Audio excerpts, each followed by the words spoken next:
Quick disclaimer, this is not financial advice, and there will be background noise because I'm outside and my siblings are playing out here. 3 months ago, I made a video telling you I was going to take $100 in a Robinhood account and turn it into $3,200. I lied. It would have been better if I would have just taken two $50 bills and buried them in my backyard and let them sit for 3 months. Literally. Even if a worm would have eaten one of those $50 bills and I was left with only one $50 bill that I buried in my backyard, I would still be richer. So what happened? My plan was to use that $100 for me to learn to invest in options. The plan didn't work. I quickly realized that a $100 budget for trading options is extremely limiting. Options are fairly more expensive and you can't do fractional shares like you can with normal stocks. So to trade options, the stock price usually has to be at or below $10 per share. This means no Apple, no Amazon, no Tesla, no Microsoft, all of the big name companies that you've heard of before. You can't trade those because they're just way too expensive. So my first problem with this strategy was I had to invest in companies I hadn't heard of before. The second problem was I have school and work during the time that the market is open, so I don't really have a lot of time to be actively trading these options. And my third problem was I had never really traded options before, so I was completely new to this space. So I was basically starting from scratch with less than adequate tools to even do the job correctly. This was a failing plan. By the way, all my trades are available at the link in the description, so you can see what trades I've made so I don't have to go through each one on here to show you exactly. At first, my plan was just to use the majority of my $100 and buy a single option that I thought would perform decently and make some money off of that. But that plan didn't work, so I quickly changed my plan to just buying multiple cheaper options that were $5 to $20 each, trying to do quick turnarounds like 1 to 2 days hold. Hopefully they increased by like $1 or $2 each, and then I'd sell it for hopefully a profit. None of these really worked. Most of my options trades were not profitable, and I had a couple small ones that did end up being profitable, so ka-ching on those, but for the majority of them, they weren't profitable. So after I had lost a decent amount of money, I decided to ditch the options strategy and switch to individual stocks. Enter February 24th. On February 24th, in like the last hour of trading, Gamestop went up 100%. So on February 25th, which for the sake of this video I'm calling GameStop Day, I ended up buying $30 worth of GameStop at $125 per share. Later in the day, as GameStop kept going up, I sold it at $171 a share, which wasn't quite the peak dollar amount, but it was very close to the peak that GameStop reached for that day. I decided to start investing in crypto and IPOs. An IPO, if you don't know, stands for Initial Public Offering. And technically I didn't invest in any IPOs. They're both direct listings, or DPOs, for Direct Public Offering.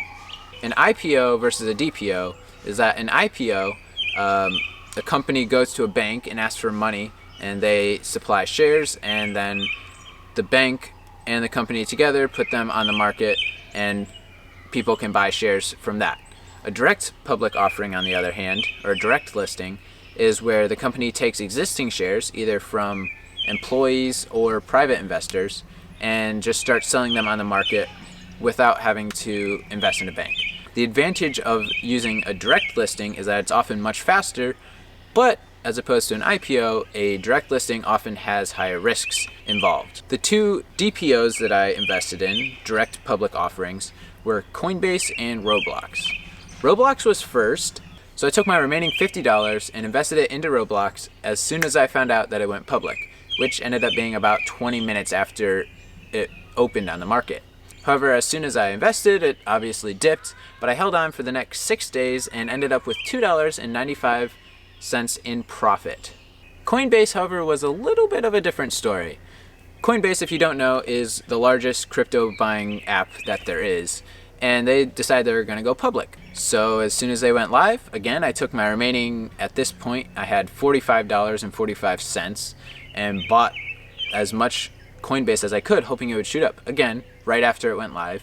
This time I was only 15 minutes late, but again, the same thing happened. As soon as it went live, it spiked. As soon as I bought, it tanked. I did a little bit of trading to get a better position, so I'd own a little bit more shares. But overall, I'm about $11 negative at this point in Coinbase. I still own shares, so that's $11 roughly that I have lost at this point in time. If Coinbase turns around and decides to start going up, I will hopefully make profit. But if it continues going down, I'll probably end up selling it sometime soon, just because Dogecoin is a much better investment at this point. In review, I failed at options.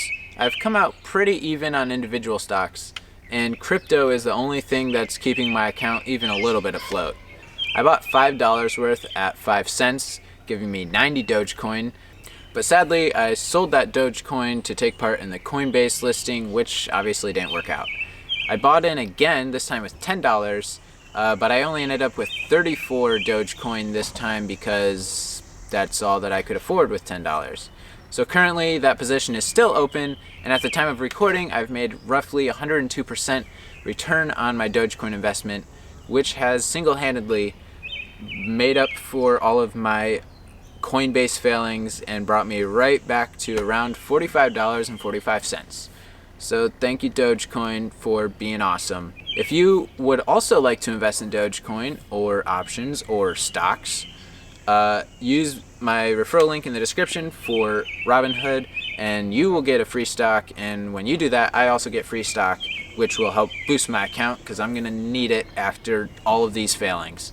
I'll also put a referral link down below to Public, and Public is like, think Instagram and Robinhood, or more like Twitter and Robinhood, boom, combined. It's like social media for stocks, but you can see my portfolio on there where I'm focusing on dividend stocks, which is a totally different game than what I'm trying to do on Robinhood.